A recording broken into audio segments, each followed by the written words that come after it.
So picture this. You're a soldier in the middle of World War II, but instead of a rifle, you're lugging around a paintbrush, a sketchbook, and some massive speakers. Sounds like a weird movie plot, right? But this was actually the real-life job for about 1,100 guys known as the Ghost Army.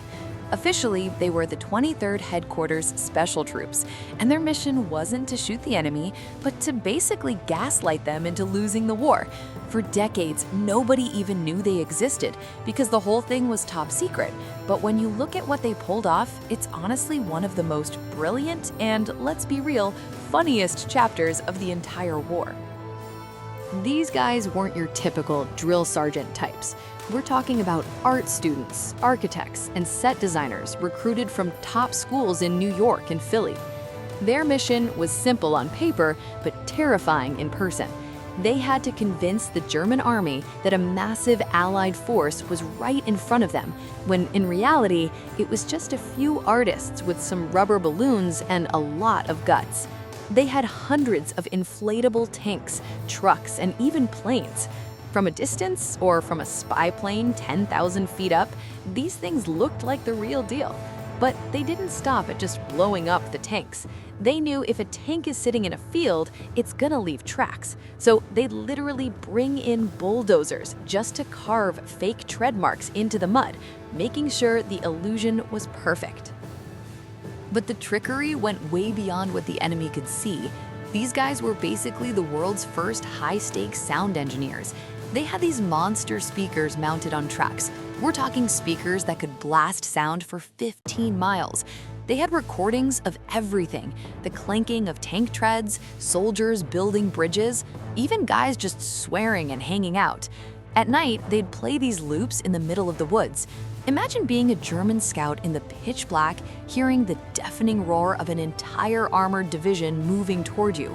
You'd be certain you were about to be overrun. In reality, it was just a couple of guys sitting around a record player watching the trees.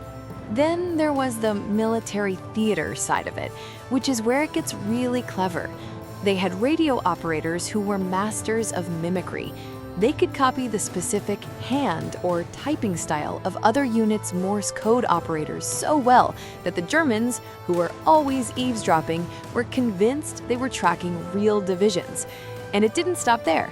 They'd send their soldiers into local French cafes wearing the patches and insignias of other famous units. These guys would sit there, grab a drink, and accidentally let slip some fake info about where the big attack was coming from, knowing perfectly well there were spies in the room taking notes. It was a massive, coordinated performance happening right under the enemy's nose. The Ghost Army's big masterpiece happened toward the end of the war, during the crossing of the Rhine River, Operation Viersen. They threw everything they had at it: the inflatables, the sound loops, the fake radio chatter. They made the Germans believe that two entire divisions, about 30,000 men, were gearing up to attack at one specific spot. The Germans fell for it hook, line, and sinker. They moved their entire defense to that one point. And while they were waiting for an army that didn't exist, the real American army crossed the river somewhere else with almost no resistance. It's estimated that this one stunt alone saved tens of thousands of lives. It's wild to think that after the war ended, these guys just went back to normal life. Some of them actually became huge names, like Bill Blass, the fashion icon, or the famous painter Ellsworth Kelly. They went from fooling Nazis to shaping American culture, but they couldn't tell a soul what they did during the war until the government finally declassified the files in 1996.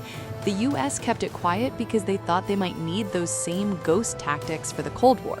But once the secret was out, the world finally saw how the power of imagination and a little bit of theater could be just as powerful as any weapon.